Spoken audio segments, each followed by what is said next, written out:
going to graduate school, going to university and graduate school, you are always taught that the brain is truly the sole producer of consciousness. And every single professor, every single course always emphasizes that. And it sounded logical at the time. But then a few years later, when I was 30 years old, I had a meditative awakening when I was at a spiritual retreat that my sister gave me. I was a skeptical neuroscientist, but I was curious. And so when she invited me to go to this retreat with an Indian Swami, I accepted. And then in the first meditation session, we received this initiation in which I felt this energy go from his fingers right between my eyes on the bridge of my nose down into the center of my chest. And then I began feeling this electricity landing in my heart and then beginning to like radiate outward from my heart through my body and beyond.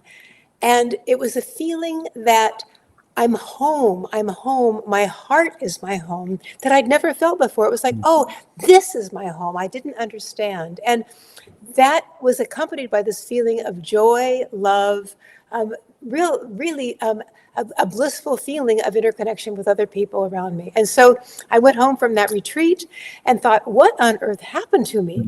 And then it slowly unfolded from there is all I can say. So that during my early career at the University of Oregon, I would be giving talks to my students on neuroscience during the day, and at home I had a meditation center at night, and I would meditate every morning at like 3:30 or 4 in the morning before I went into school. So that then headed me in that direction, and finally I realized that I was frustrated by only doing rehabilitation medicine at the university, started doing some research on meditation itself, and then started teaching a course in complementary medicine to my students to say, hey, there's more than just the brain. We can look at these other forms of healing.